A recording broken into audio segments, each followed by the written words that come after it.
அமீரக உறவுகள் அனைவருக்கும் துட்டு மார்க்கெட் யூடியூப் சேனலின் அன்பு வணக்கங்கள். இந்த வீடியோவில் நாங்கள் கொடுக்குற கண்டென்ட்ஸ் எல்லாமே எஜுகேஷனல் பர்பஸ்க்காக மட்டுமே. எந்த ஷேரையும் விற்கவோ வாங்கவோ நாங்கள் ரெக்கமெண்ட் பண்ணுறதில்ல. எங்களுக்கு துட்டு மார்க்கெட் யூடியூப் சேனலை சப்ஸ்கிரைப் பண்ணி எங்களுக்கு ஆதரவு தர்ற உங்கள் ஒவ்வொருத்தருக்கும் எங்கள்கிட்ட மனமார்ந்த நன்றிகள்.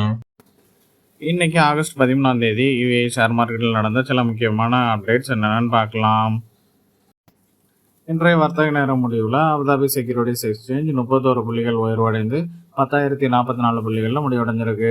துபாய் ஃபைனான்சியல் மார்க்கெட் 12 புள்ளிகள் சரிவடைந்து 5,907 புள்ளிகளில் முடிவடைஞ்சிருக்கு. சில கம்பெனிஸுடைய முக்கியமான ஈவெண்ட்ஸ் அண்ட் அப்டேட்ஸ் என்னென்னு பார்க்கலாம். இன்றைக்கி கல்ஃப் மார்க்கெட்ஸ் எல்லாமே ஒரு நெகட்டிவில் தான் ஓப்பன் ஆனது. அதில் க்ளோஸ் ஆகும்போது அபுதாபி செக்யூரிட்டிஸ் எக்ஸ்சேஞ்ச் மட்டும் ஒரு சின்ன பாசிட்டிவில் 0.3% பாசிட்டிவில் முடிவடைஞ்சிருக்கு. என்னென்னா இன்னும் யூஎஸ் ஈரான் கான்ஃப்ளிக்டில் ஒரு தீர்வு கிடைக்கல.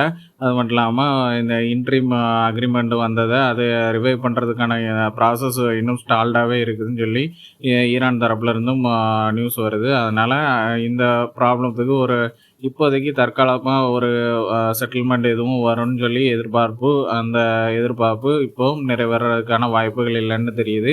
அதனால் மார்க்கெட்டில் ஒரு சின்ன ஒரு நெகட்டிவ்லேயே இருக்குது மார்க்கெட்டுடைய சென்டிமெண்ட். அது மட்டும் இல்லாமல் ஆயில் ப்ரைஸஸு இன்றைக்கி ஒரு 1.5% டவுன் ஆகிருக்கு. என்னென்னா ஆயிலுடைய தேவை கொஞ்சம் இன்டர்நேஷ்னல் லெவலில் குறைஞ்சிருக்கிறதாகவும் ஒரு நியூஸ் வெளியே வந்திருக்கு. இன்டர்நேஷ்னல் எனர்ஜி ஏஜென்சியுடைய ஒரு நியூஸில் வெளியே வந்திருக்கு. அதனால் அதுவும் ஒரு சின்ன ஒரு தாக்கம் இங்கே உள்ள கல்ஃப் மார்க்கெட்ஸில் தெரிஞ்சிருக்குது. எமிரேட்ஸ் இன்டகிரேட்டட் டெலிகம்யூனிகேஷன்ஸ் கம்பெனியான டூ சில நியூஸஸ் வெளியிட்டிருக்காங்க. அவங்க டெலிகம்யூனிகேஷன்ஸ் மற்றும் டிஜிட்டல் கவர்மெண்ட் ரெகுலேட்டரி அத்தாரிட்டியான டிடிஆர்ஏ அவங்களுடைய டெலிகம்யூனிகேஷன்ஸ் லைசன்ஸை அடுத்த 20 வருஷத்துக்கு ரினியூ பண்ணியிருக்கிறதா சொல்லியிருக்காங்க. ரெண்டாவது எம்எஸ்சிஐ எமர்ஜிங் மார்க்கெட் இண்டெக்ஸில் டூ இன்க்ளூட் பண்ண போகிறதா ஒரு அறிவிப்பு வந்திருக்கு. செப்டம்பர் 1 முதல் டூ எம்எஸ்சிஐ எமர்ஜிங் மார்க்கெட் இண்டெக்ஸில் இடம் பிடிக்கும்னு சொல்லியிருக்காங்க. இந்த காரணத்தினால இப்படி அதில் எம்எஸ்சிஐ இண்டெக்ஸில் ஆட் ஆச்சுன்னா டூ ஸ்டாக்குடைய விசிபிலிட்டி மற்றும் ட்ரேடிங் லிக்விடிட்டி அதிகரிக்கும்னு சொல்லியிருக்காங்க. இந்த எம்எஸ்சிஐ எம்எஸ்சிஐ எமர்ஜிங் மார்க்கெட் இண்டெக்ஸில் எம்எஸ்சிஐ யுஏஇ ஸ்டாண்டர்ட் இண்டெக்ஸில் தான் இந்த டூ ஆட் ஆக போகுது.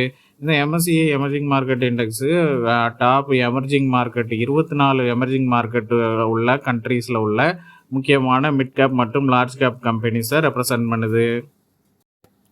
அலக் ஹோல்டிங்ஸ் அவங்களுடைய Q2 மற்றும் ஃபர்ஸ்ட் ஆஃப் 2026க்கான ஃபைனான்ஷியல் ரிசல்ட் வெளியிட்டிருக்காங்க. அவங்களோட Q2 revenue year on year 51% அதிகரித்து 4.38 பில்லியன் திராம்ஸாக இருக்குது. அவங்களுடைய எபிட்டா இயர் ஆன் இயர் 65% வீழ்ச்சி அடைந்து 79 மில்லியன் திராம்ஸாக இருக்குது. அவங்களுடைய எபிட்டா மார்ஜின் 1.8% இருக்குது, வீழ்ச்சி அடைந்திருக்குது.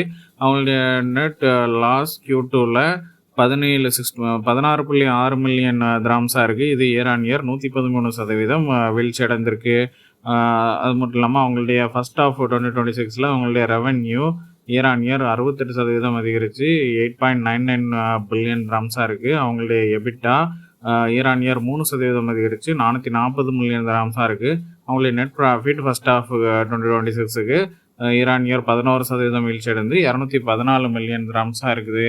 அவங்க ஃபர்ஸ்ட் ஆஃப் 2026க்கான டிவிடெண்டு 100 மில்லியன் திராம்ஸ் அனௌன்ஸ் பண்ணியிருக்காங்க. நேஷ்னல் ஜென்ரல் இன்சூரன்ஸ் கம்பெனி அவங்களுடைய ஃபைனான்ஷியல் இயர் 2026க்கான Q2 ரிசல்ட்டை வெளியிட்டிருக்காங்க. அவங்களுடைய Q2 net insurance revenue 309.6 million திராம்ஸாக இருக்குது. அவங்களுடைய நெட் ப்ராஃபிட் ஆஃப்டர் டேக்ஸ் Q2க்கு 45.4 மில்லியன் திராம்ஸாக இருக்குதுன்னு சொல்லியிருக்காங்க. எமிரேட்ஸ் டெலிகம்யூனிகேஷன்ஸ் குரூப் ஒரு அனௌன்ஸ்மெண்ட் வெளியிட்டிருந்தாங்க. எமிரேட்ஸ் டெலிகம்யூனிகேஷன்ஸ் மற்றும் டிஜிட்டல் கவர்மெண்ட் ரெகுலேட்டரி அத்தாரிட்டி அவங்களுடைய டெலிகம்யூனிகேஷன்ஸ் லைசன்ஸை அடுத்த ஒரு 20 வருஷத்துக்கு ரினியூ பண்ணியிருக்கிறதா சொல்லியிருந்தாங்க. இதே போல் டூவோட லைசன்ஸையும் ரினியூ பண்ணியிருக்காங்க. அபுதாபி நேஷனல் டெக் ஆஃபில் அவங்களுடைய Q2 மற்றும் ஃபர்ஸ்ட் ஆஃப் 2026க்கான ஃபைனான்ஷியல் ரிசல்ட் வெளியிட்டிருக்காங்க. அவங்களுடைய Q2 இன்சூரன்ஸ் ரெவன்யூ 265.4 மில்லியன் திராம்ஸாக இருக்குது.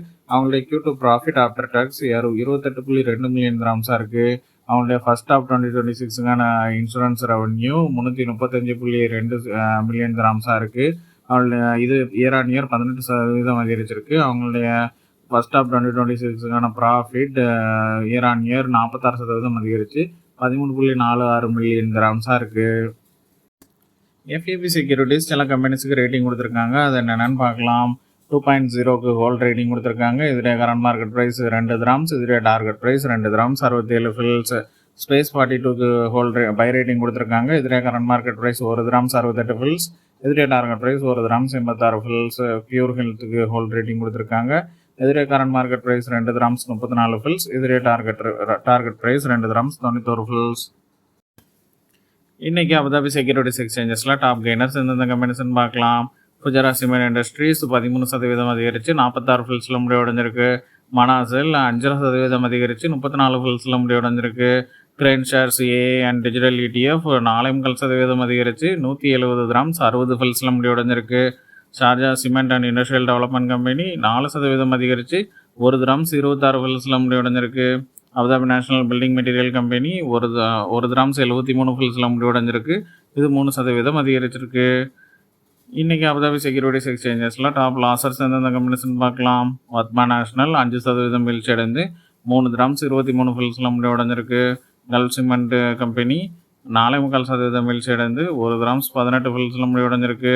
உமல் குவைன் இன்வெஸ்ட்மெண்ட் கம்பெனி 4.5% வீழ்ச்சி அடைந்து 1 கிராம்ஸ் 50 ஃபில்ஸில் முடிவடைஞ்சிருக்கு.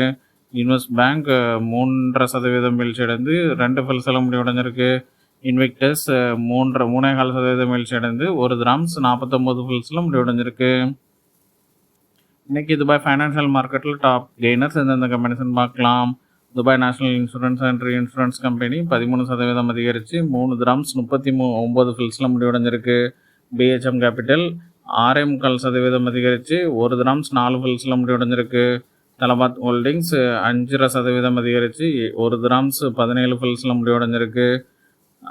எஜிலிட்டி மக்ஸான் 4.5% அதிகரித்து 1 கிராம்ஸ் 70 ஃபில்ஸில் முடிவடைஞ்சிருக்கு. வட்டானியா 3.5% அதிகரித்து 70 ஃபில்ஸில் முடிவடைஞ்சிருக்கு. இன்றைக்கி துபாய் ஃபைனான்ஷியல் மார்க்கெட்டில் டாப் லாசர்ஸ் எந்தெந்த கம்பெனிஸ்ன்னு பார்க்கலாம். நேஷனல் இன்டர்நேஷ்னல் ஹோல்டிங்ஸ் 4.25% வீழ்ச்சி அடைந்து 2 கிராம்ஸ் 3 ஃபில்ஸில் முடிவடைஞ்சிருக்கு. Dubai Islamic insurance and insurance company 2.5% வீழ்ச்சி அடைந்து 37 ஃபில்ஸில் முடிவடைஞ்சிருக்கு. கமர்ஷியல் பேங்க் ஆஃப் துபாய் 2.5% வீழ்ச்சி அடைந்து 9 கிராம்ஸ் 42 ஃபில்ஸில் முடிவடைஞ்சிருக்கு. காஃபுல் எம்ராட் 2.5% வீழ்ச்சி அடைந்து 1 கிராம்ஸ் 65 ஃபில்ஸில் முடிவடைஞ்சிருக்கு. எமிரேட்ஸ் டெலிகம்யூனிகேஷன்ஸ் 2.5% வீழ்ச்சி அடைந்து 12 கிராம்ஸில் முடிவடைஞ்சிருக்கு. அவ்வளோதாங்க என்னுடைய கண்கள் கட்டிய சில முக்கியமான ஷேர் மார்க்கெட் ரிலேட்டடான அப்டேட்ஸ். இந்த வீடியோ உங்களுக்கு பிடிச்சிருந்தா எங்களுடைய தொட்டு மார்க்கெட் யூடியூப் சேனலை சப்ஸ்கிரைப் பண்ணுங்கள். உங்களுடைய ஃப்ரெண்ட்ஸ் அண்ட் ஃபேமிலிஸுக்கு ஷேர் பண்ணுங்கள். எங்களுடைய தொட்டு மார்க்கெட் யூடியூப் சேனலில் கொடுக்குற டெய்லி அப்டேட்ஸான கரன்சி அப்டேட், கமோடிட்டி அப்டேட் மற்றும் gold and silver update in INR and AED இதெல்லாம் தெரிஞ்சுக்கணுன்னா பெல் நோட்டிஃபிகேஷனை ப்ரெஸ் பண்ணுங்கள். தேங்க்யூ ஃபார் வாட்சிங் த வீடியோ.